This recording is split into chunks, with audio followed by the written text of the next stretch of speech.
बंद कीजिए। मजलिस इत्तेहादुल मुस्लिमीन के अराकीन को हम मुंतखब करेंगे। आप वहाँ पर जाइए जहाँ पर मुसलमानों के साथ नाइंसाफी हो रही है।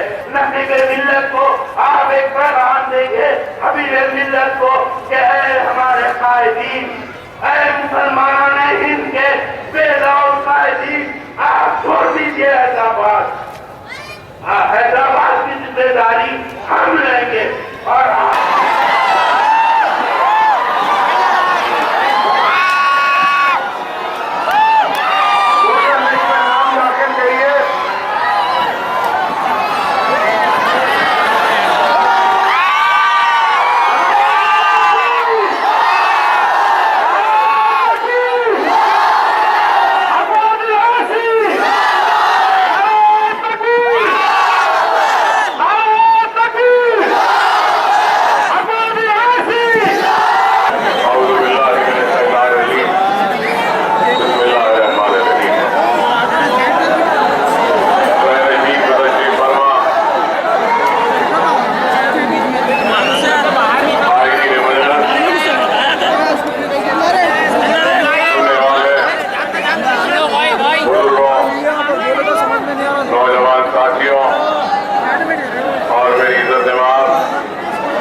आपके दरमियान में आती है और हालात हाज़िरा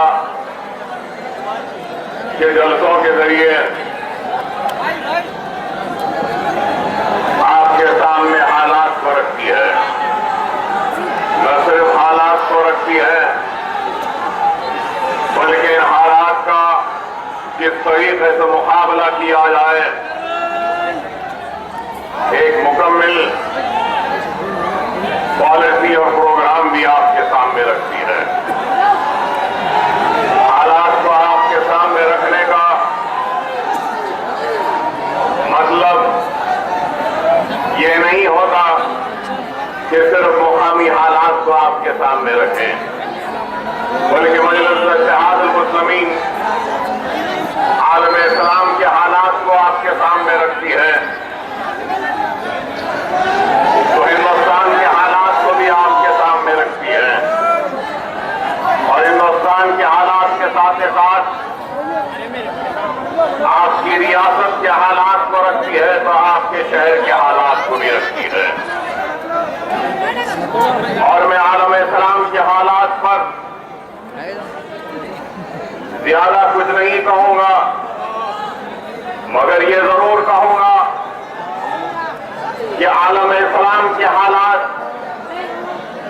के असर हिंदुस्तान के मुसलमानों के हालात पर भी मुरतब होते हैं।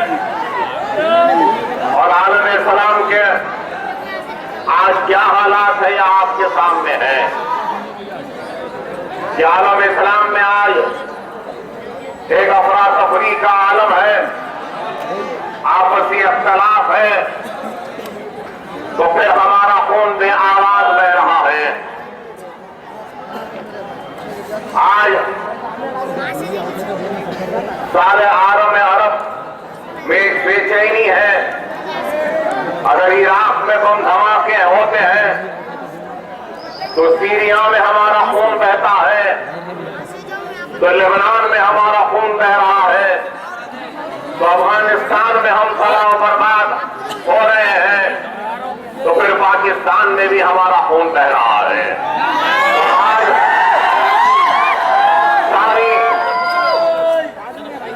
बोल जल्दी बोल। दुनिया में बोल जलसे में हूँ मैं। इस्लाम और मुसलमानों के खिलाफ साजिशें रची जा रही है कि किस तरीके से मुस्लिम ममालिकों में मुल्कों में एक अदम इस्तेहकाम पैदा किया जाए और अफरा तफरी का माहौल पैदा कर दिया जाए और मुसलमानों को एक दूसरे का दस्ते गिरफ्तार बना दिया जाए और उनको आपसी अख्तिलाफ में इतना मुब्तला कर दे कि वो कबीलों के नाम पर तक़सीम हो जाए या फिर मसलक के नाम पर या मकसद के नाम पर या फिक्र के नाम पर मुनक़सम हो जाए और आपसी अख्तिलाफ के जरिए उनके इख्तियार को, उनके मुल्क को कमजोर किया जाए। क्योंकि आज दुनिया देख रही है कि सारी दुनिया के मुस्तरिफ वो बेचैन दिलों को अगर इत्मीनान नसीब हो रहा है तो वो इस्लाम से हो रहा है, वो कुरान से हो रहा है, वो सीरत रसूलुल्लाह से हो रहा है, वो अहादीस की वजह से हो रहा है। आज दुनिया तरक्की कर रही है तो दुनिया की तरक्की के साथ साथ इंसान के दिलों में कई वसवसे आते हैं, कई सवालात आते हैं और वो अपने दिल के वसवसों और सवालात का जवाब अपने मजहब में ढूंढता है तो अपने मजहब के मुक़द्दस किताबों में ढूंढता है। लेकिन एक ईसाई मुस्तरिब दिल अगर बाइबल को खोलकर अपने बेचैन दिल को अगर इत्मीनान बख्शना चाहता है तो बाइबल के पढ़ने के बाद भी उसके बेचैन दिल को सुकून नहीं मिलता है, उसके दिल के वसवसों का सवाल उसको नहीं मिलता है। अगर कोई यहूदी अगर अपने मुक़द्दस किताब में अपने दिल की बेचैनी का असबाब को ढूंढता है तो नहीं मिलता है, उसकी बेचैनी दूर नहीं होती। तो दुनिया आज देख रही है कि आज अगर किसी इंसान के बेचैन दिल को, उसके बेचैन हल्क को अगर इत्मीनान और सुकून नसीब होता है तो अल्हम्दुलिल्लाह व तिलावत कुरान पाक से हो रहा है। और आज दुनिया ये भी देख रही है कि उसके सारे सवालात का जवाब अगर उसको मिलता है तो उसको कुरान में उन सारे जवाबात मिल जाते हैं जिसकी तलाश में वो भटक रहा था। और अगर वो अपनी जिंदगी में अगर कामयाबियां लाना चाहता है तो उसको इस्लाम के जरिए जिंदगी की कामयाबी मिल रही है तो सुन्नत रसूलुल्लाह, वो सीरत रसूलुल्लाह के जरिए उसको न सिर्फ दुनिया मिल रही है बल्कि उसको उसकी आखिरत भी मिलती है। और यही वजह है कि आज सारी दुनिया इस्लाम और मुसलमान के खिलाफ है और वो कोशिश कर रहा है कि इस्लाम को बदनाम करे, मुसलमान को दहशतगर्द कह के मुखातिब करे या फिर मुसलमानों में इंतशार की कैफियत को पैदा करके मुसलमानों को तस्लीम कर दे और इस्लाम की जो बढ़ती हुई ताकत है इस ताकत को आपसी इंतशार के जरिए खत्म करे।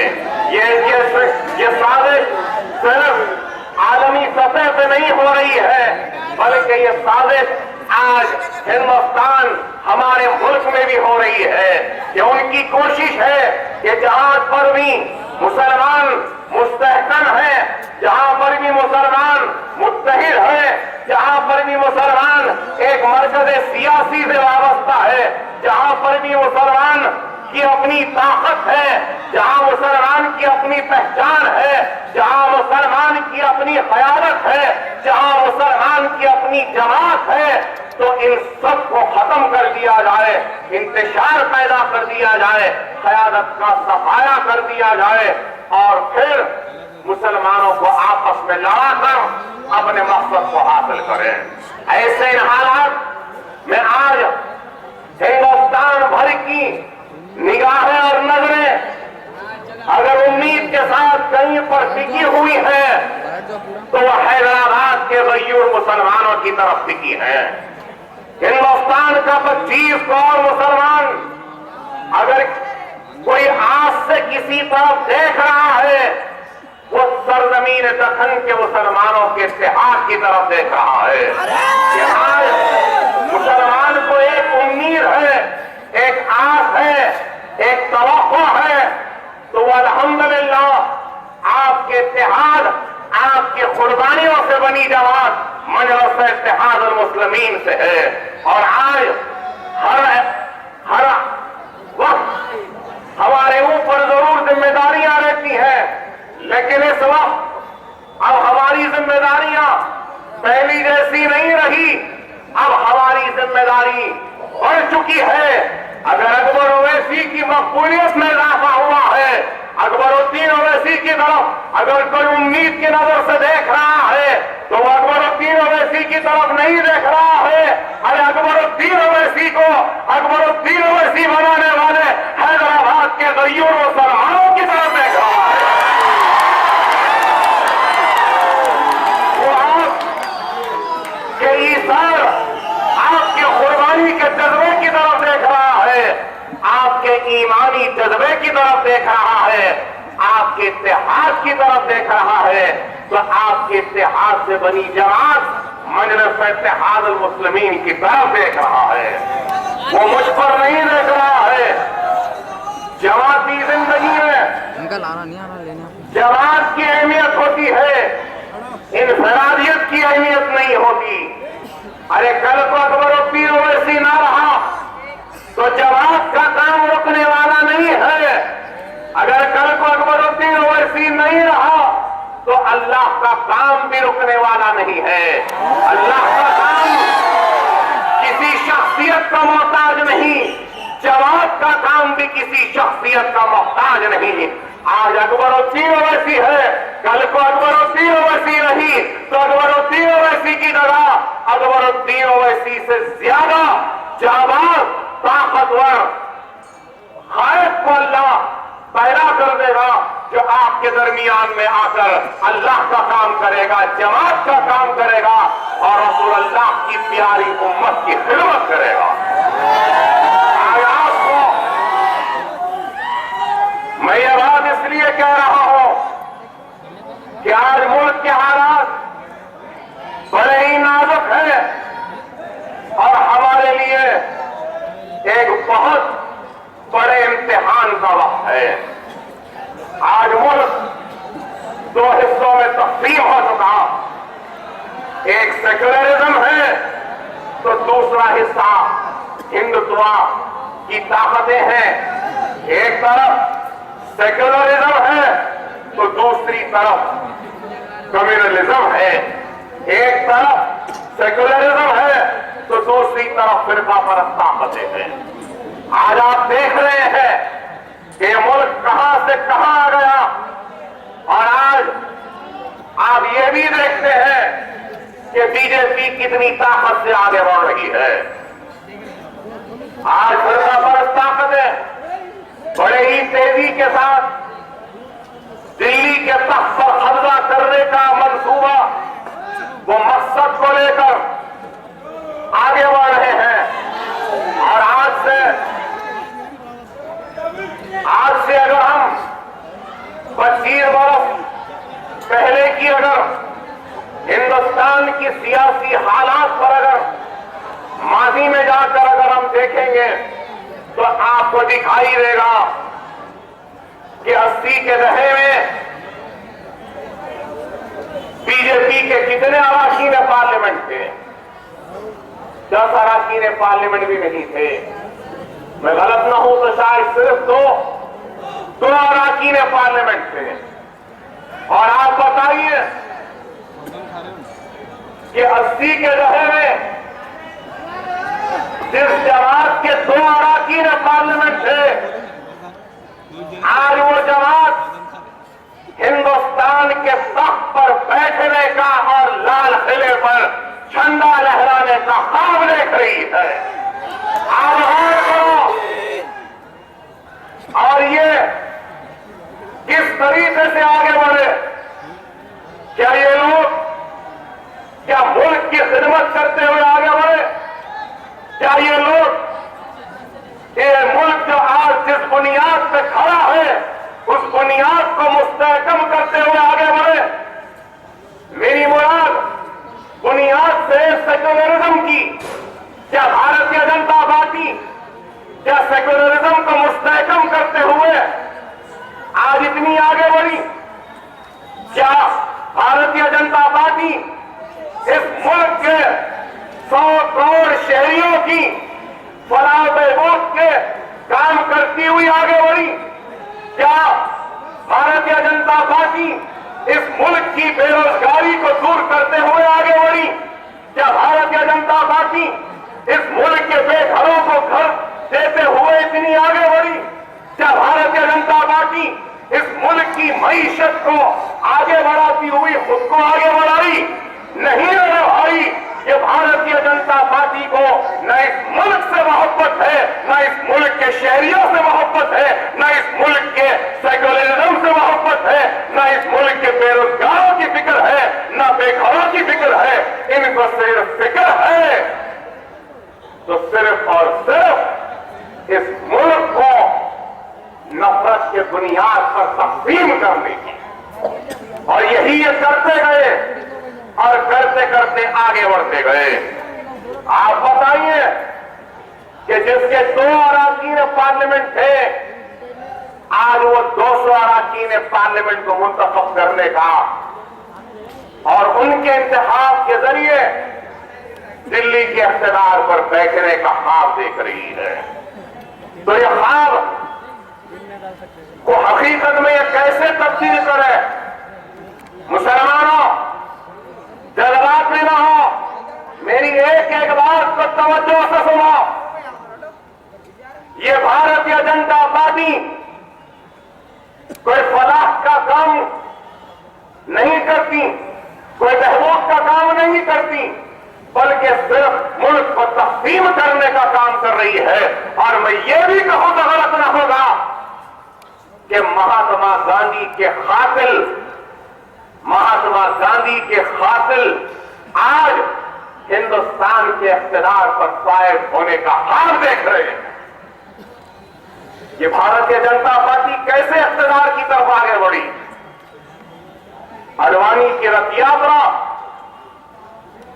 और रथ यात्रा के जरिए नफरत अंगेज तकारीर के जरिए और नफरत अंगेज तकारीर के बाद जहां जहां से रथ यात्रा गुजरी, मुसलमानों की मईशत को, मुसलमानों के बस्तियों को, मुसलमानों के आबादियों को जलाती हुई, तबाह करती हुई, मुसलमानों के खून को बहाती हुई, उनकी इज्जतों को खेलती हुई अडवाणी की रथ यात्रा आगे बढ़ती गई। रथ यात्रा आगे बढ़ते गई। हिंदुस्तान की अक्सरियत तबके के हिंदुओं को अपने जज्बाती और नफरत अंगेज तहारीर के जरिए उनको बांटती हुई, उनको अपने तरफ खींचती हुई, मुसलमानों के खिलाफ जहर बरती हुई आगे बढ़ती गई। आगे बढ़ते बढ़ते जब ये रथ यात्रा इख्तिताम को पहुंची तो एक अजीब गरीब सूरत हाल इस मुल्क में पैदा हो गई और फौरन ऐलान हुआ कि अयोध्या में बाबरी मस्जिद की जगह पर पहले बोले कि कुछ नहीं, साधु जमा हो रहे हैं, बाद में बोले कि नहीं और कुछ प्रोग्राम है। बहरहाल ये वो बातें करते गए, इकट्ठा करे और रथ यात्रा जब हुई, बीजेपी का इख्तिदार था उत्तर प्रदेश में, कल्याण सिंह चीफ मिनिस्टर है और हिंदुस्तान के वजीर आजम नरसिम्हा राव है। लाखों लोग अयोध्या में जमा होते हैं। ये बीजेपी पार्लियामेंट में तयखुन देती है और कांग्रेस पार्टी के वजीर आजम ऐवान पार्लियामेंट में तयखुन देते हैं कि बाबरी मस्जिद की हिफाजत की जाएगी। तो सुप्रीम कोर्ट में हलफनामा दिया जाता है, बाबरी मस्जिद की हिफाजत की जाएगी। तो नेशनल इंटीग्रेशन काउंसिल में हलफनामा वो बयान दिए देते हैं कि किसी भी सूरत में बाबरी मस्जिद की हिफाजत की जाएगी। बीजेपी के कायदीन, संघ परिवार के कायदीन, विश्व हिंदू परिषद, आरएसएस, बजरंग दल, सारे कायदीन अयोध्या में जज्बाती तकारीर, जज्बाती नारे देते हैं। अरे ऑन रिकॉर्ड है कि ये तक नारा दिया कि एक और धक्का दो और बाबरी मस्जिद को गिरा दो। कहते रहे, मुश्तई करते रहे और बाबरी मस्जिद की तरफ फिरका परस्त लोग आगे बढ़ते गए। हजारों की तादाद में पुलिस मौजूद है, सेंट्रल रिजर्व की पुलिस है, बॉर्डर सिक्योरिटी की पुलिस है, स्टेट गवर्नमेंट की पुलिस है, सब कोई है, लेकिन किसी की मजाल नहीं कि बढ़ते हुए मजमे को रोके और बाबरी मस्जिद के उस ढांचे की हिफाजत करें। वो लोग आगे बढ़े, मस्जिद पर हमला किया, तोड़ते गए, मस्जिद शहीद हुई। मस्जिद दिन में शहादत शुरू हुई तो सारी रात तक शहीद होती रही और पुलिस तमाशाई खामोश तमाशा देखती रही। तो दूसरी तरफ हिंदुस्तान के वजीर आजम नरसिम्हा राव भी तमाशाई बनकर इस सेक्युलरिज्म की सबसे बड़ी निशानी बाबरी मस्जिद को गिरता हुआ, शहीद होता हुआ तमाशाई बन के देखते रहे। और फिर दूसरे दिन बाबरी मस्जिद के ढांचे को गिराकर राम की मूर्ति रख दी गई और पूजा शुरू करवा दी गई। और बीजेपी एक नई ताकत के साथ आगे बढ़ने लगी। मेरी इन बातों को गौर से सुनो।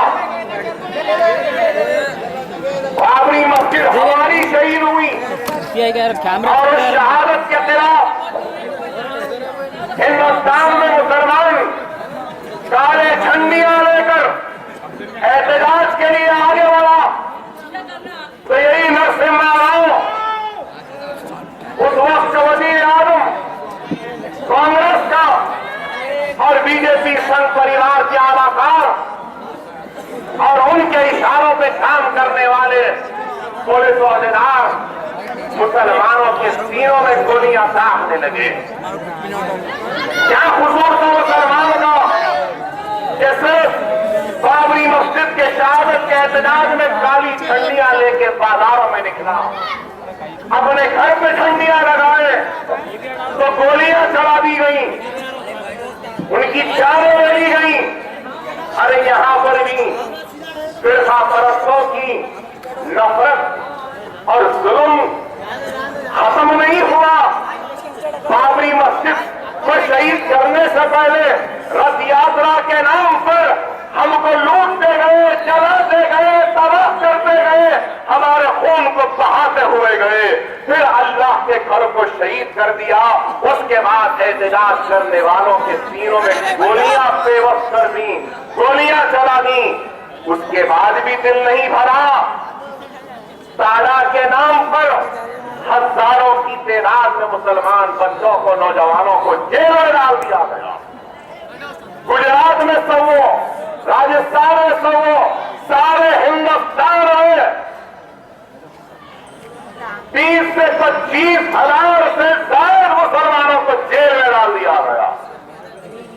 इससे भी दिल नहीं भरा तो बंबई और अहमदाबाद में नस्ल कशी का फिसाद बर्पा कर दिया। कैसा फिसाद? अरे उस वक्त 1992 बाबरी मस्जिद के शहादत के बाद चलते हुए मुंबई व बंबई तो मैंने देखा है, मेरी आंखों ने देखा है। चलते हुए अहमदाबाद को भी मैंने देखा है, लुटी हुई इस्मतों को देखा है, चलते हुए बस्तियों को देखा है, यतीम बच्चों को गिड़गिड़ाते हुए भी देखा है। तो नौजवान बहनों की उजड़ी हुई सुहागों पर मातम मनाते हुए भी मेरी आंखों ने देखा है। ऐसा नजारा कि मैं बयान नहीं कर सकता। अरे नौजवान के सामने उसकी बहन की इस्मत को लूटा गया तो एक बाप के सामने उसकी जवान बेटी की आबरू को लूटता हुआ दिखाया गया।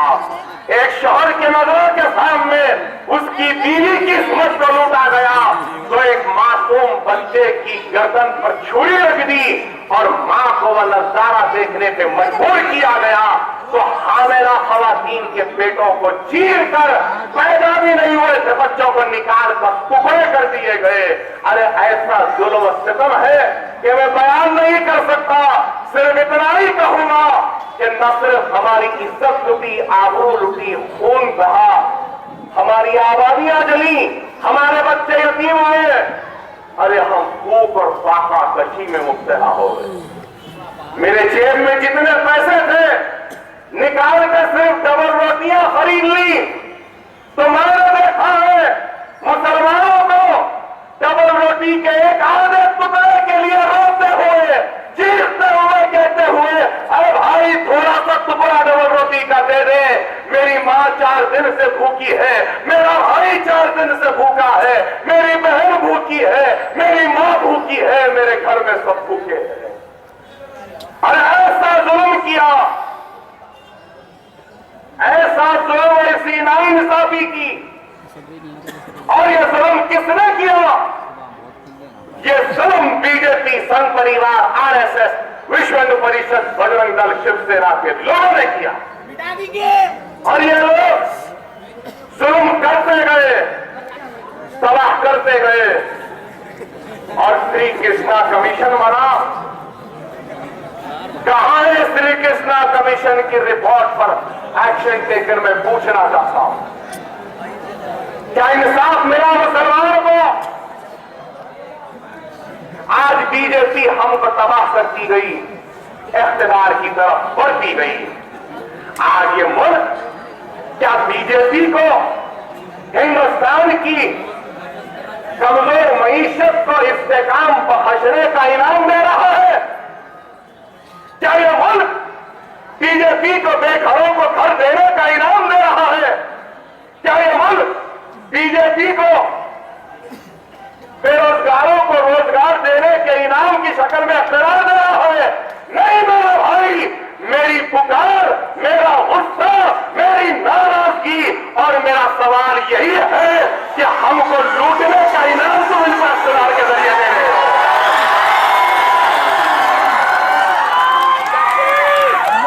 आज दुनिया को अकबर ओवैसी का गुस्सा दिख रहा है, मेरी नाराजगी दिख रही है।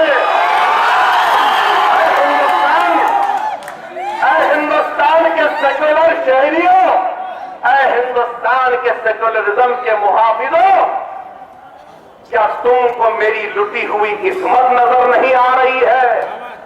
क्या तुमको मेरे चलते हुए आबादियां नजर नहीं आती? क्या तुमको दाने दाने के लिए तड़पता हुआ मेरा भाई नजर नहीं आता?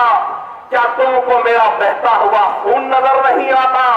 क्या तुमको मेरे यतीम बच्चे नजर नहीं आते?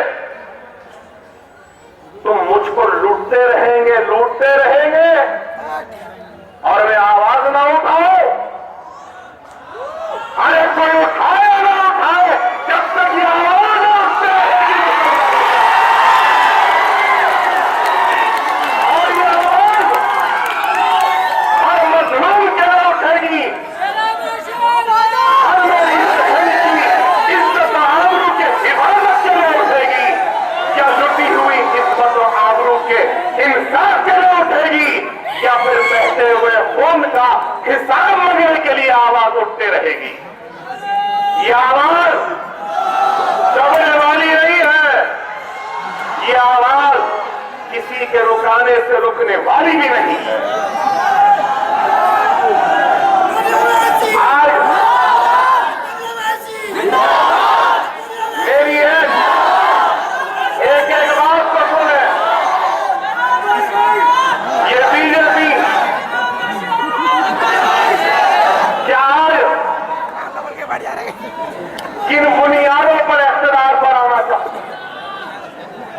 क्या बीजेपी ने क्या कहा? बीजेपी ने और बीजेपी के वजारत उज़्मा के उम्मीदवार ने वाराणसी में क्या कहा? राम राज्य कायम करेंगे। तो भाई राम राज्य जरूर कायम करें, राम राज्य जरूर कायम करें। उमा भारती, वसुंधरा सिंधिया या फिर आपके जितने भी हैं उनसे अगली परीक्षा ले लो।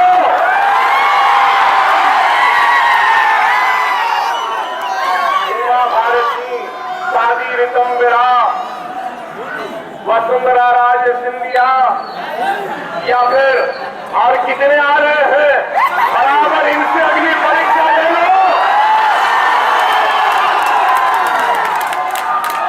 हमसे ये करने की कोशिश न करो।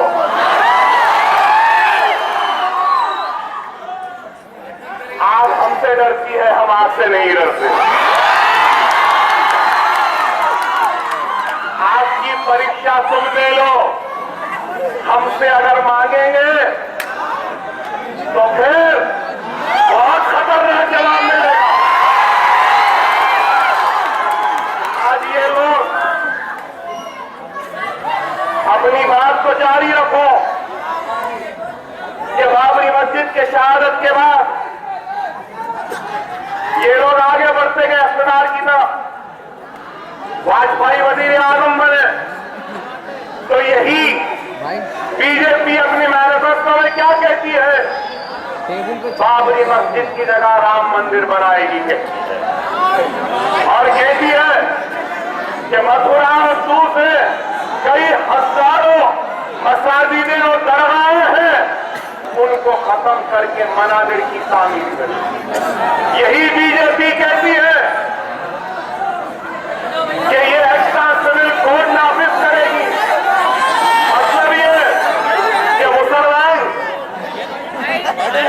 जो शरीयत मोहम्मदी पे चलता है उनकी शरीयत को खत्म करे। दस्तूर में दिए गए अक़लियतों को जो मराहत है उनको हदफ करेंगे। कश्मीर के खुसूसी मौक़िफ़ को खत्म करेंगे। बताइए, क्या ये सेक्युलरिज्म की बात कर रहे हैं? क्या सेक्युलरिज्म के इस्तेहकाम की बात कर रहे हैं? नहीं कर रहे। लेकिन आज ये लोगों ने मुंबई और गुजरात के फिसादात के बाद भी मुसलमानों को तबाह और बर्बाद करने का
करने के लिए आगे बढ़ते गए। और यही जवाब आज वज़ारत उज़्मा के उम्मीदवार की हैसियत से नरेंद्र मोदी को पेश कर रही है। और नरेंद्र मोदी को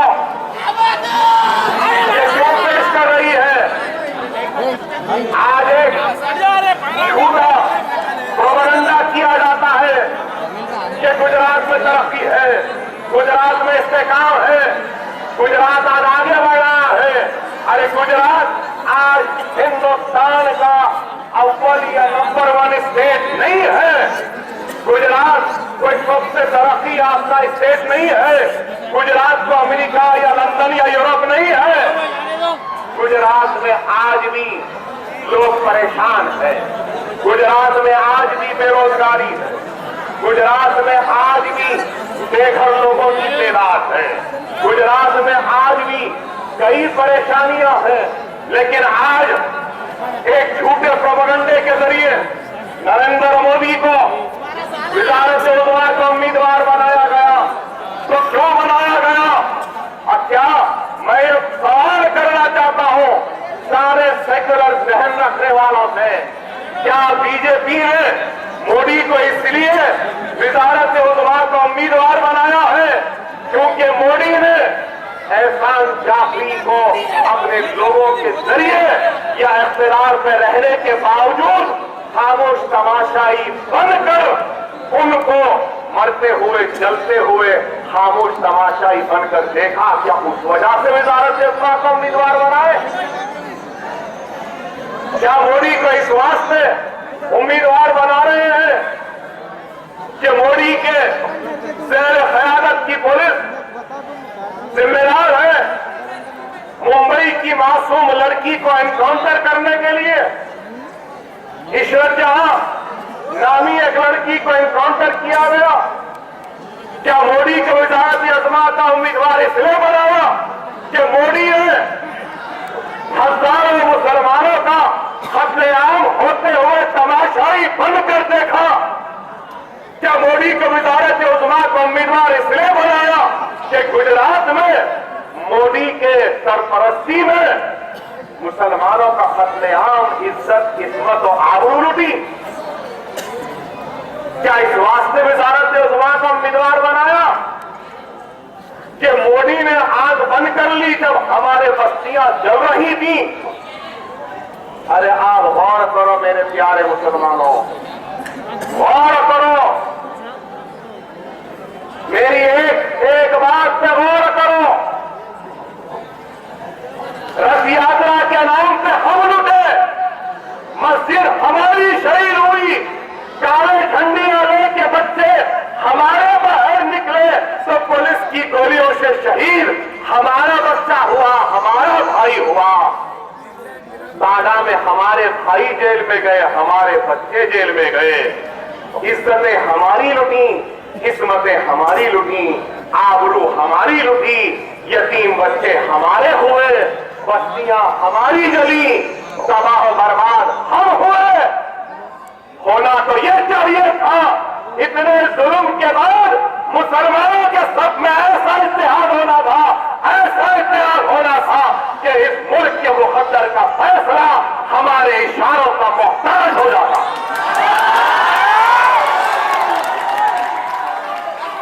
ये कोई खाली आवाज की बात नहीं है, मैं तुम्हारी गैरत तलब कर रहा हूं, तुमको भारत भर से बेदार करने की कोशिश कर रहा हूं, तुम्हारे ईरान को झिझोड़ रहा हूं।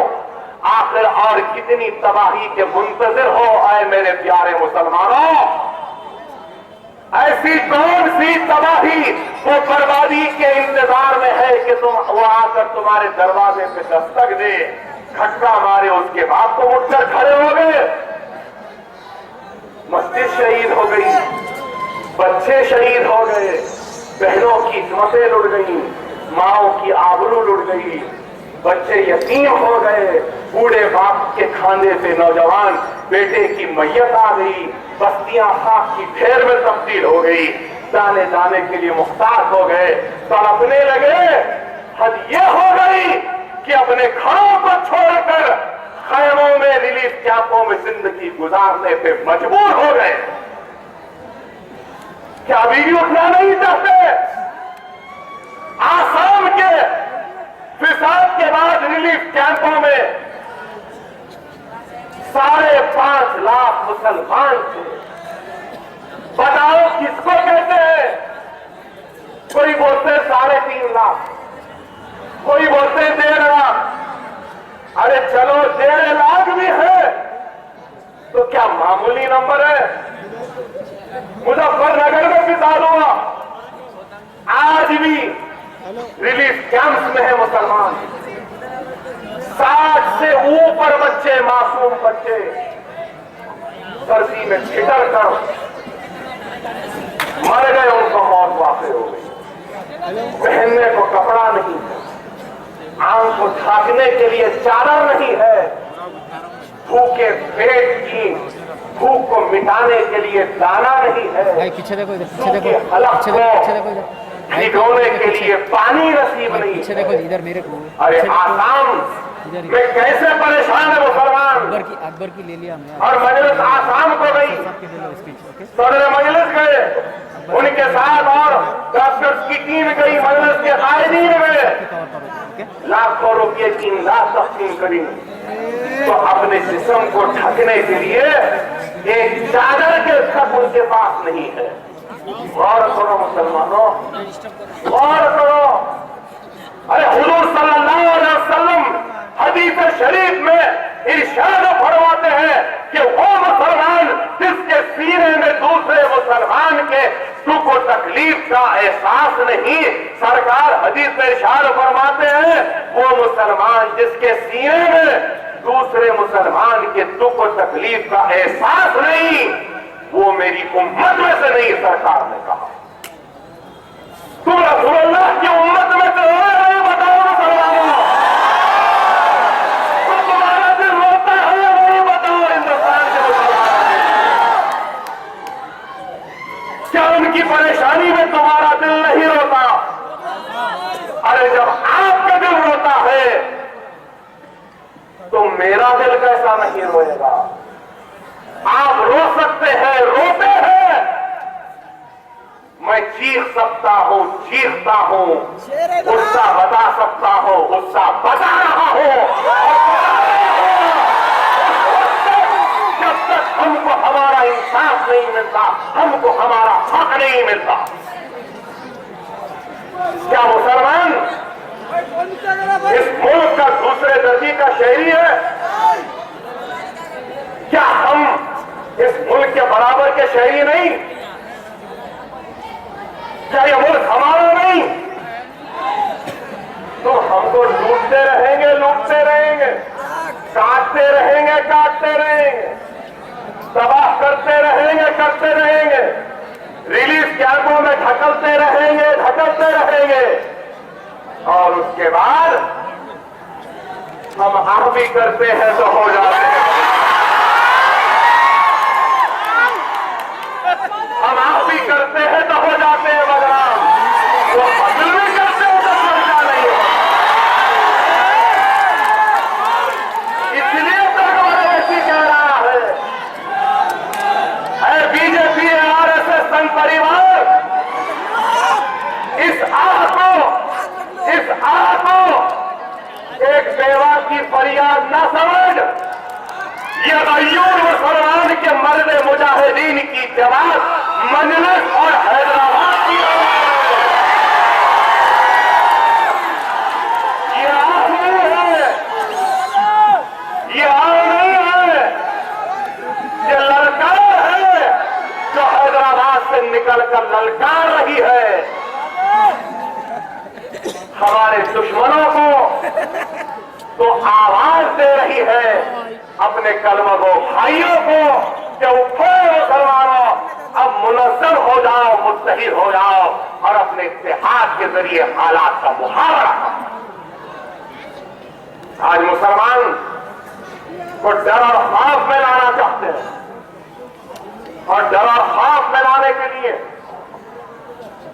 मजलिस को दबाना चाहते हैं। अकबर ओवैसी को गिरफ्तार करें, समझे, अकबर ओवैसी को गिरफ्तार कर लेंगे तो अकबर ओवैसी की आवाज खत्म हो जाएगी।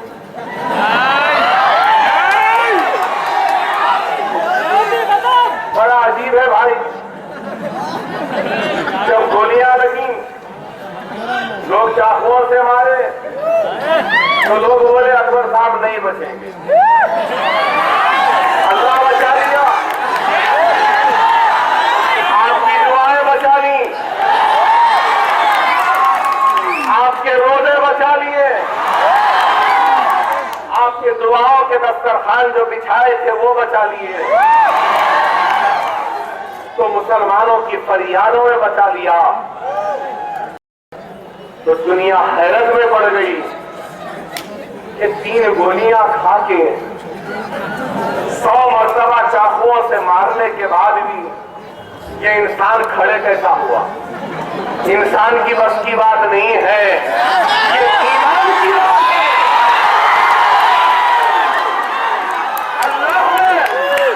अल्लाह ने अकबर ओवैसी को हयात देकर वो कमजोर मुसलमानों को भी ये पैगाम दे दिया कि देख दुनिया में कितनी ताकत है, दुआ में कितनी ताकत है, ईमान में कितनी ताकत है, और मुसलमान गरीब मुसलमानों की फरियादों में कितनी ताकत है।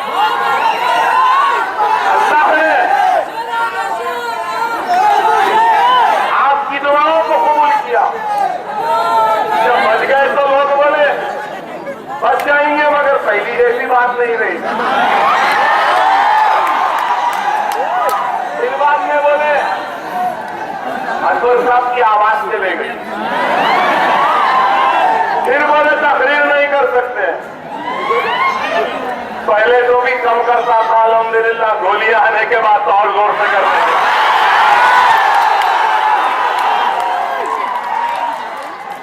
गोलियों से पहले आवाज आंध्र प्रदेश में गूंजती थी, आवाज से टकराती थी तो आंध्रा के ऐवानों में खोतियां गीली हो जाती थी। अल्हम्दुलिल्लाह, अल्हम्दुलिल्लाह गोलियां लगी, अब आरएसएस की चट्टियां गीली होने लगी। आवाज यहां तक थी, अब अल्हम्दुलिल्लाह ये आवाज सारे हिंदुस्तान तक चली गई। लेकिन मुसलमानों याद रखो, अकबर ओवैसी जब पहला इलेक्शन जीता तो लोग बोले 25 वर्ष का बच्चा क्या हराएगा। अल्लाह को मंजूर था तो अल्लाह ने इस नौजवान को मुंतखब किया, पैगाम दिया कि मैं चाहूं तो कुछ भी हो सकता है, वो अल्लाह का पैगाम। ये लोग गोलियां मारे तो अल्लाह ने बता दिया कि मैं राजी नहीं हूं इसकी मौत से, इसको मौत नहीं मिल सकती। जब ये लोग जेल में डाल दिए, जब जेल में गए तो हम डरे नहीं मेरे भाई, घबराए नहीं। हर वक्त अपनी तकरीर में मैं कुरान की आयत का तर्जुमा करता रहता था कि अल्लाह की नजर में जो करीबी बंदा होगा, अल्लाह की नजर में जो करीबी बंदा होगा, अल्लाह उसी को आजमाता। अल्लाह कुरान में इशारा फरमाता है कि मेरी आजमाइश में जो मेरा शुक्र बजा लाएगा मैं उससे खुश हूंगा, और मेरी आजमाइश में जो मुझसे नाराज हो जाएगा तो मैं भी उससे नाराज हूं। अरे एक दिन, 2 दिन, 8 दिन, 10 दिन नहीं, अकबर उद्दीन ओवैसी 40 दिन जेल में रहा। 40 दिन। अरे आज तक नहीं मरा। 5 या 6 डिग्री टेम्परेचर था आदिलाबाद की जेल में। ऐसी बड़ी बिल्डिंग, 100-150 लोग रहते जेल में, सबको हटा दिया, अकेले जेल में डाल दिया। एक चादर दे दी कि बिछा ले अकबर, इस पे सो जाओ। अकबर उद्दीन ओवैसी मुस्कुराता हुआ चादर बिछाकर इत्मीनान की नींद सो गया, अल्लाह का कलाम पढ़। अरे हम डरे नहीं। अरे कैसा खाना दिया गया। अरे एक दिन मुझे रोटियां दी गई, कैसी रोटियां थी। अरे रोटी तोड़ना चाहा तो टूट नहीं रही थी, खाना चाह रहा तो खा नहीं सकता था। बैग बीच में तो रोटी को कागज में लपेट कर अपने जेल में एक कोने में रख दिया, और रात के 1 बजे क्या देखता हूं कि चुर चुर चर चर आवाज आ रही। जब देखा तो क्या है कि एक बिल्ली है, वो रोटी जो लपटी हुई कागज को खोल रही है। मैं खामोश देख रहा हूं कि कागज खोलती है और कितनी देर तक उस रोटी को तोड़ने की कोशिश करती है, और उसके बाद वो बिल्ली भी उस रोटी को खाए बगैर छोड़कर चली जाती। अरे ऐसा खाना दिया गया। पानी को पूछता था तो बोलते थे कि 1 लीटर दे दिए और नहीं दे सकते। मैं कह रहा था कि मेरे किडनियां, मेरे गुर्दे खराब हैं, मुझे पानी की जरूरत है, पानी दे दो। तो ये परिंदों ने पानी से तक मुझे इनकार किया देने के लिए। इनकी दरिंदगी का यह आलम था, तन्हाई में डाल दिया। मुझे छुपने तकलीफ होती है पेशाब के लिए और दूसरे जरूरियात के लिए तकलीफ होती थी। पेट फूल जाता था, बैठ नहीं सकता था। नीचे पत्थर है, सर्द है, ठंडा है, जेल खुली है, सलाखें हैं, हवा मार रही है, मच्छर है, सब कुछ है। अरे एक रात तो ऐसा भी हुआ कि सो रहा था, किसी ने आकर उठा दिया तो नींद में से उड़ गया, और क्या देखता हूं कि पैर के सामने बिच्छू है जो डसने के लिए, डंड मारने के लिए था। अरे ऐसा जुल्म, ऐसी ज्यादती, पुलिस कस्टडी, 10-10 पुलिस वाले, वीडियो कैमरा। मोदी को ऐसा कहीं को बोले, मोदी को ऐसा क्यों बोले? मोदी तुम्हारा सगा है। मोदी कौन है? मोदी की किसी तरह जुल्म है कि नहीं है? पूछा।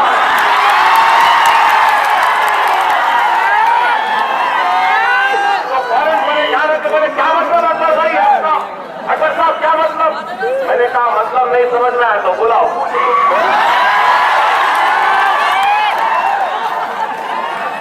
5-5 10-10 ऑफिसर, कैमरा है, सोच रहे डर जाएगा। अरे बाबा, ये डरने वालों का नाम मजलिस नहीं है। अगर अकबर ओवैसी डरेगा, अकबर ओवैसी का सर झुकेगा। अगर अकबर ओवैसी परेशान हो जाएगा तो अकबर ओवैसी नहीं बल्कि सारे हैदराबाद और हिंदुस्तान के मुसलमानों के सरों को झुकाने के बराबर है। अकबर ओवैसी अपना सर नहीं झुकाएगा। अकबर ओवैसी इस सर को फांसी के तख्ते पर लटका देना मंजूर है, लटकना इस गर्दन को सूली पर, लेकिन मंजूर नहीं है इस गर्दन को झुकना, क्योंकि यह गर्दन अल्लाह के सामने झुकती है।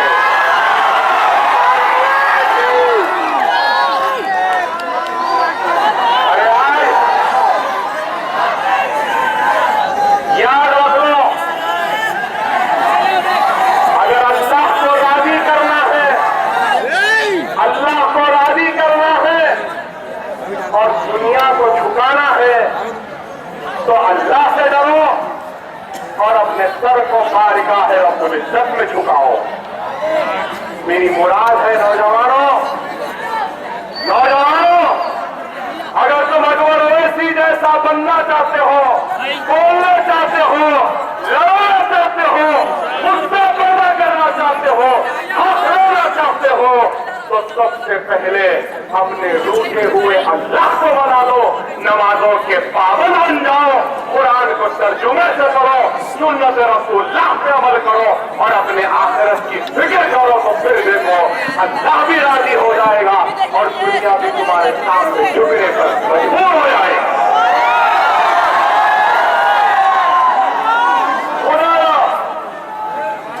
अपने रूठे हुए खुदा को मनाओ और अल्लाह की रज़ा को हासिल करो, और अल्लाह को राजी रखना चाहते हो तो मसाजिदों को आबाद करो, नमाजों के पाबंद। अगर नहीं बनेंगे रिलीफ कैंपों में जिंदगी गुजारने पर ये बीजेपी आरएसएस संघ परिवार हमको भी मजबूर करे। खुदारा मुसलमानों, मुल्क के हालात नाजुक है। आज नरेंद्र मोदी तेजी के साथ आगे बढ़ रहा है। खैर, क्या बोलूं मैं?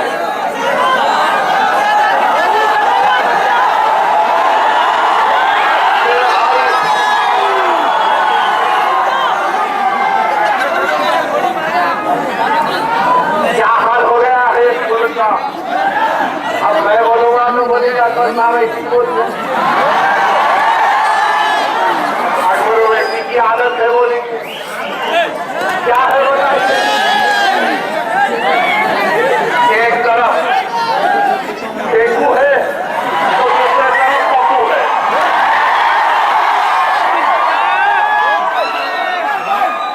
अब बताइए, अब हिंदुस्तान करे तो क्या करे? या तो पप्पू का हाथ पड़े पकड़े या फेंकू का हाथ पड़े। यही नसीब हो गया। यहाँ पे लोग हैं मौजूद, नौजवान शायद नहीं जानते। एक वक्त था हिंदुस्तान का एक वजीर आजम, उसका नाम मोरारजी देसाई, और वो मोरारजी देसाई दावा करके ये कहता था कि हाँ मैं पेशाब क्या पहले मंजिल के जलसों में सामने बुजुर्ग दिखे, अब बुजुर्गों को ढूंढना पड़ रहा है। इतना आगे आगे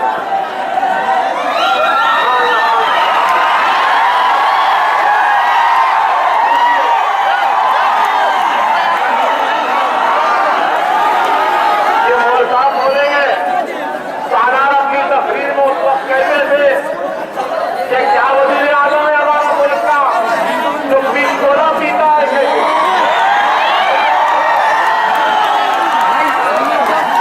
तो मोरारजी देसाई बोलता था, हाँ मैं पीता हूँ, अपना पीता हूँ, आपको क्या प्रॉब्लम है क्या? और ये नरेंद्र मोदी क्या कह रहा है? नरेंद्र मोदी कह रहा है पहले शौचालय बाद में देवालय। अब हिंदुस्तान के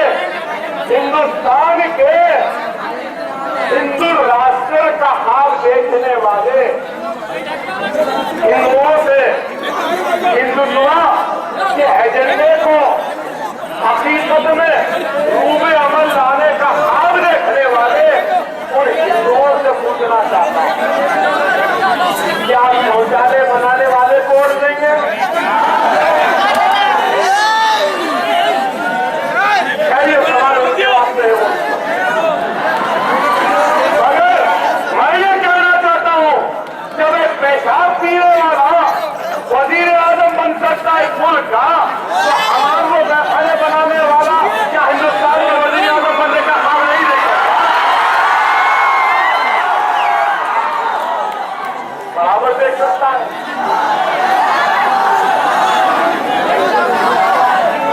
तो बीजेपी शौचालय बनाने वाले तो वजीर आजम बनाना चाहते हैं। वाह, क्या नसीब है, क्या मुकद्दर हो गया। मेरे मुल्क का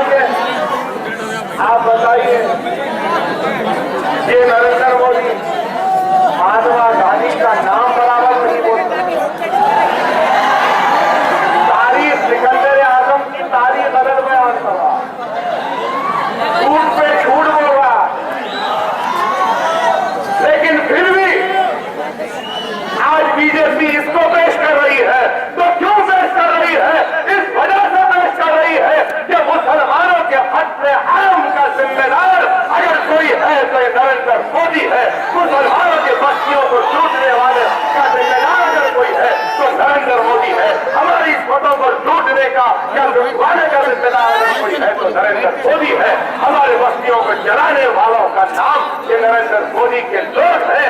एहसान जाफरी फरियाद पे फरियाद करते रहे लेकिन उनको फरियाद पहुंचने नहीं दी, उसका नाम नरेंद्र मोदी है। अरे आप बताइए क्या आज अकबर ओवैसी को गिरफ्तार करें? वायरा लगे हुए थे। हाँ मैं पूछना चाहता हूँ परवीन गोवालिया को क्यों नहीं करे? क्या करे? नहीं करे। आप बताइए आज अकबर ओवैसी महाराष्ट्र जाना चाहता है तो पुलिस बोल रही बताइए इजाजत नहीं। कर्नाटक जाना चाहते हैं मत जाइए इजाजत नहीं। मुजफ्फरनगर जाना चाहता हूं नहीं जाने दे। हम नहीं जा सकते, हो जा सकते। क्या ये इंसाफ है? क्या ये इंसाफ का तकाजा है? अरे कितने दिन रोकेंगे? देख लेंगे तुम्हारे रोकने में ताकत है या हम तुम्हारी रुकावटों को तोड़ के जाने वाले में ताकत है।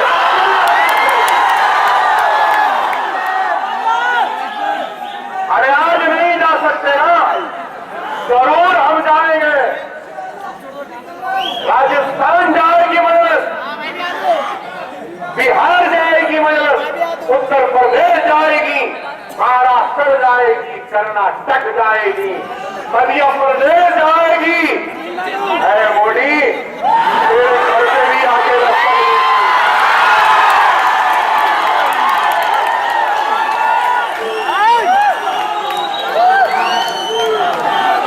मुजफ्फरनगर में जो हुआ हम नहीं भुला सकते। मुजफ्फरनगर में हमारे बस्तियों को लुटाने वालों को, हमारी इज्जतों को लूटने वालों को अहमियत पेश की जाती है। क्या ये कानून है? मेरी बात गलत नहीं है मेरे भाई। जो मुसलमान को तबाह करता, लूटता है, काटता है, उनको आगे बढ़ाने वाली जमात का नाम बीजेपी। अगर मेरी बात गलत है तो फिर मुजफ्फरनगर के फिसादात को भड़काने वालों को बीजेपी के देश में बुलाकर अहमियत व एजाज़ात से क्यों नवाजा गया था? मेरा सवाल है हिंदुस्तान के सेक्युलर अवाम से, मेरा सवाल है उन लोगों से जिनको अकबर ओवैसी बुरा दिखता है, मेरा सवाल है उनसे जिनको अकबर ओवैसी की तकरीर पसंद नहीं आती, मेरा सवाल है उनसे जो अकबर ओवैसी को नफरत अंगेज कहते हैं। मेरा सवाल है कि क्यों तुम खामोश थे जब मुजफ्फरनगर में बीजेपी वाले झूठी सीरीज के जरिए आग भड़का रहे थे, मुसलमानों की इज्जतों को लूट रहे थे।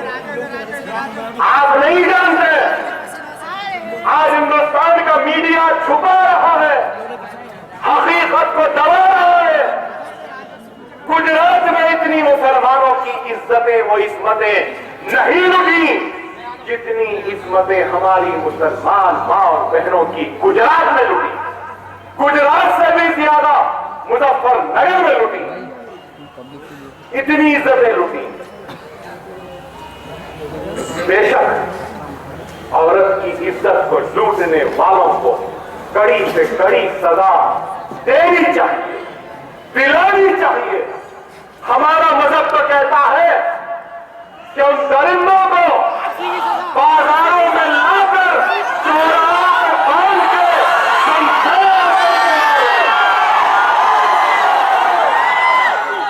लेकिन ह्यूमन राइट मोमबत्तियां लेके निकलने वालों, इंडिया गेट पे मोमबत्तियां जलाने वालों, तुम्हारे जज्बे को सलाम करता हूं, कदर करता हूं, लेकिन उसके साथ ही साथ ये अकबर ओवैसी हिंदुस्तान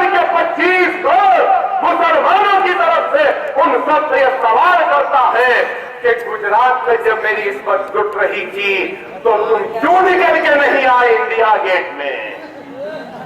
जब मुंबई में मेरी इज्जत लुट गई, इस्मत लुटी, औरतों को बरहना परेड करवाया गया, तो क्यों मोमबत्तियां लेके गेट वे ऑफ इंडिया पे नहीं आए? कश्मीर में कश्मीरी मुसलमान मेरी मां, मेरी बहन की इस्मत को लूटते हैं दरिंदे, उस वक्त क्यों कोई उठ के नहीं आया? हमारी इज्जत नहीं है, हमारी आबरू आबरू नहीं, तुम्हारी इज्जत है, तुम्हारी आबरू आबरू है। तो अकबर ओवैसी फिर अपने गुस्से का इजहार करता रहेगा और इससे ज्यादा करेगा, इससे ज्यादा करेगा।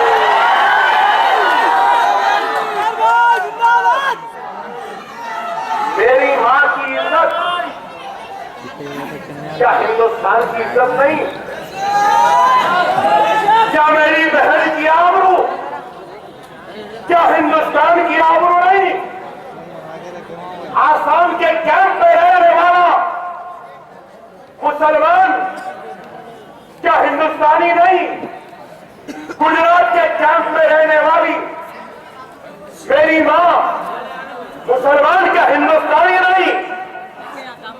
मुजफ्फरनगर में वो मासूम 2 महीने 1 महीने के मरने वाले बच्चे क्या हिंदुस्तान के बच्चे नहीं? ये मोदी क्या जाने, ना बीवी है ना बच्चे हैं।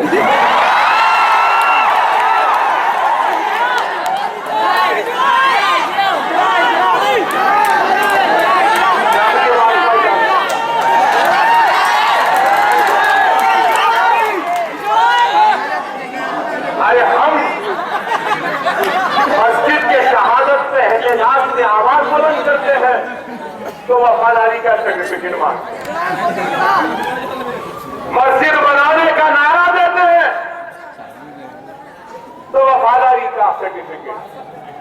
हमारे लिए हक के लिए लड़ते हैं तो तारा की जेल मिलती है, फिर आवाज बुलंद करते हैं, चले हुए बस्तियां मिलती हैं, छूटे मुकदमात मिलते हैं, और उसके बाद अकबर ओवैसी आवाज उठाए तो जेल में डालते।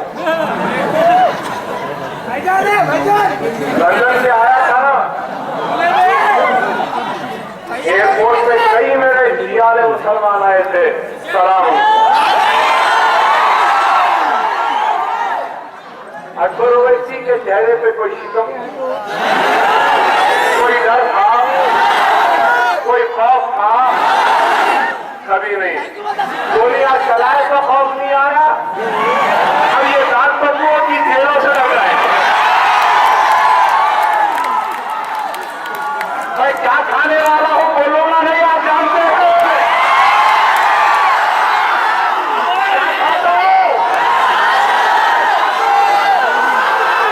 क्या खाता हूं।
साहब भी जेल में चले गए तो हैदराबाद में सड़ना था।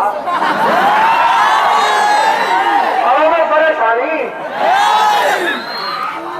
अरे घर में हो, अरे अगर अकबर मर भी जाए, उसकी लाश अगर रोड पर है तो लाश की परवाह न करो, अपने आज़म, अपने इरादे, अपने हिम्मत, अपने ईमान की इबादत करो। नारे तकबीर के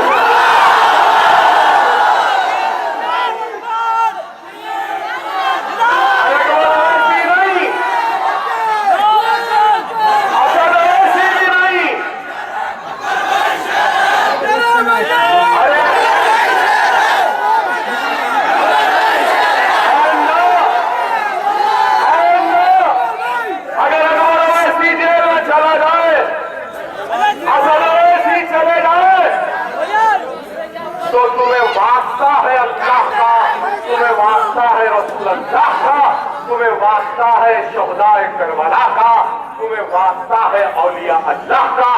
हर घर से अकबर ओवैसी, असद ओवैसी बन के तुम बाजारों में निकल जाना।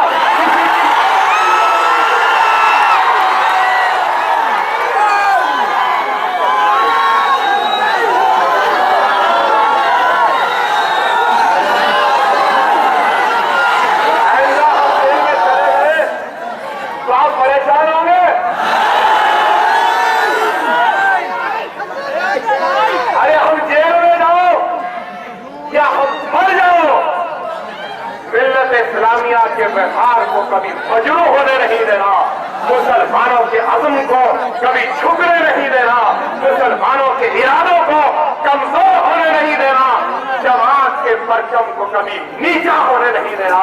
ला इलाहा इल्लल्लाह कहते हुए अल्लाह की बारगाह में सजदे हो जाए।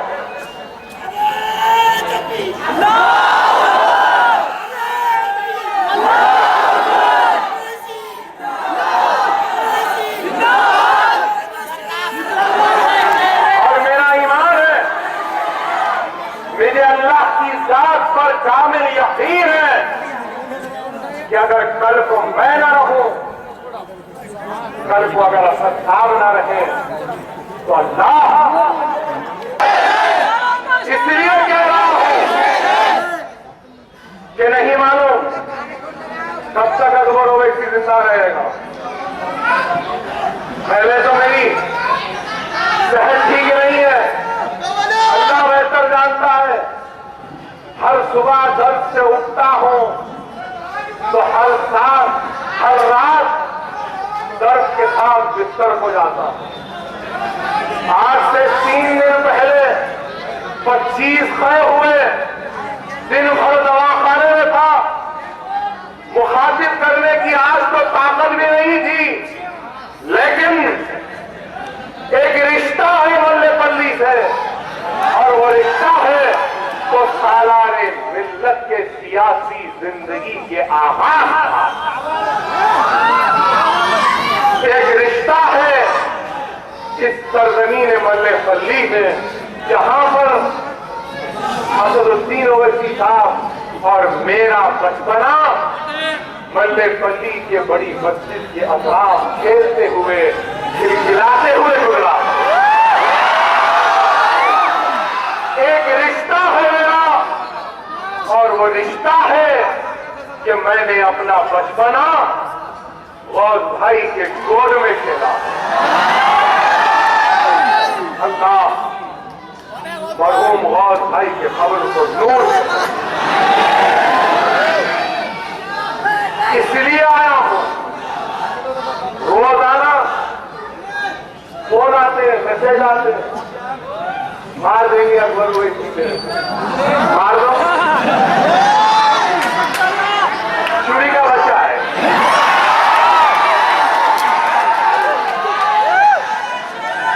कौन कहां मारना चाहता है बोल दे, अकबर ओवैसी वहां के नहीं आ रहे। अरे डरने वाला नहीं हो, गुजरात में मारना चाहते हो, ठीक है बोल दो, गुजरात भी आने तैयार हो। महाराष्ट्र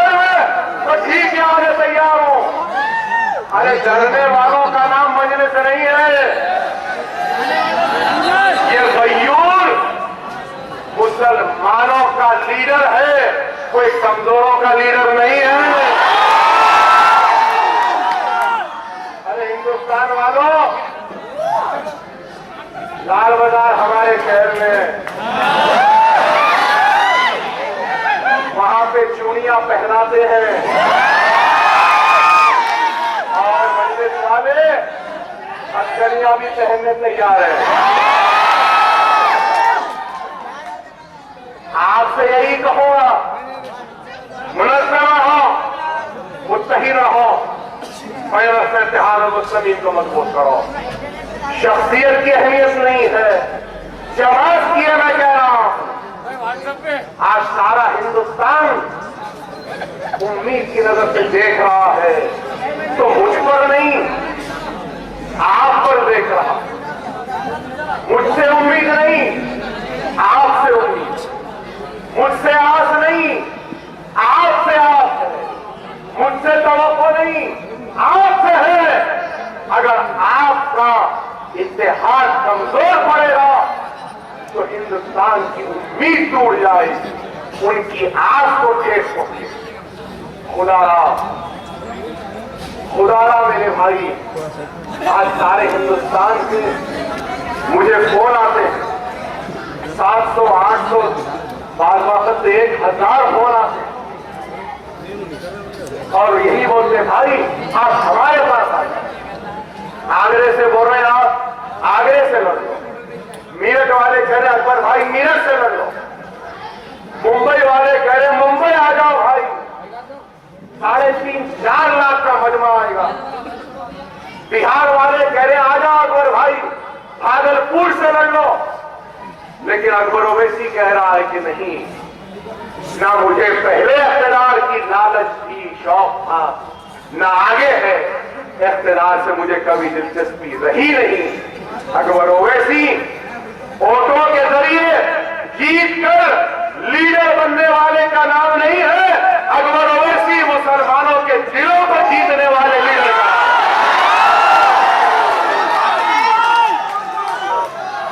अरे हम आज हैदराबाद से आगे बढ़ना चाहते हैं और हम हैदराबाद से आगे कब बढ़ सकते, जब आप कहेंगे कि जाओ अकबर ओवैसी, जाओ असद ओवैसी, तुम जाओ हैदराबाद को, तुम जाओ मुजफ्फरनगर को, तुम जाओ बिहार को, हम हैदराबाद की हिफाजत करेंगे तो जब ही हम आगे जा।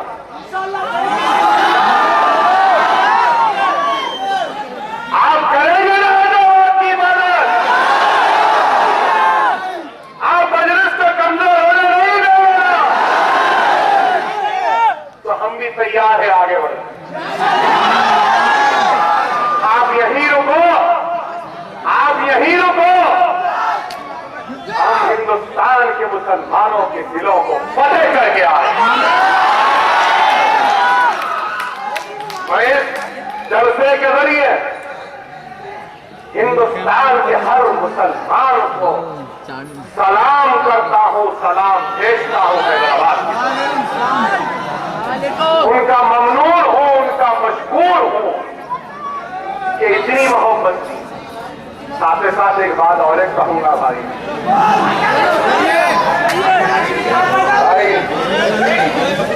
अब मैं तकरीर कर रहा हूं तो भी फोन बज रहा है। देखिए 54 मिस कॉल भाई, जरूरी है तो हाथ जोड़ के कह रहा हूं, जरूरी है तो फोन करो। मुझे फोन आता भाई सही है जी, अल्हम्दुलिल्लाह भाई। फिर पूछते क्या हो रहा भाई, तो क्या जवाब दूं। फिर पूछते भाई खाना हो गया, हो गया, और क्या कर रहे भाई। तो मेरे भाई आपसे दरखास्त है कि जब जरूरत है, जरूरी है, तो बेशक फोन करिए, मगर इतना फोन बजने से चिड़चिड़ाहट आ जाता है। जरूरी है तो करिए। खैर बहरहाल आप तमाम से यही कहना है कि मुनज़्ज़म रहिए, मुस्तहिद रहिए। वक्त का तकाज़ा है कि आज एक तरफ सेकुलरिज्म है तो दूसरी तरफ हिंदुत्व ताकतें हैं। तो हमको कोशिश करना है कि हिंदुस्तान के सेकुलरिज्म को बचाना है, मजबूत करना बेसुआ ताकतों को शिकस्त देनी है। वक्त का अहम तकाजा है कि हम मुनज़्ज़म रहें, मुत्तहिद रहें। जमात के साथ अराकीन असम्बली नहीं होना है, आपके उससे बढ़ के होना है। इंशाअल्लाह अल्लाह की जात पे भरोसा है कि आप जरूर मजलिस को कामयाब करेंगे, मजलिस को ताकतवर करेंगे।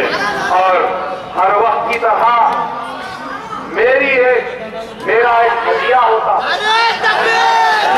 जो मैं सबसे मांगता, मेरी एक ताकत होती है जो मैं आप सबसे मांगता हूं, मेरी एक हिम्मत होती है पहले से ज्यादा आवाज में, गरजदार आवाज में कि आज फिर से हिल जाए सारा समाज, परेशान हो जाए सारा लोग, ऐसी आवाज निकलना उस आगे तक जहां तस्वीर है नकीब मिल्लत की, वहां से भी आनी है, यहां से भी आनी है, यहां से भी आनी है, और घरों में बैठ के सुनने वालों के घरों से भी आनी है। ना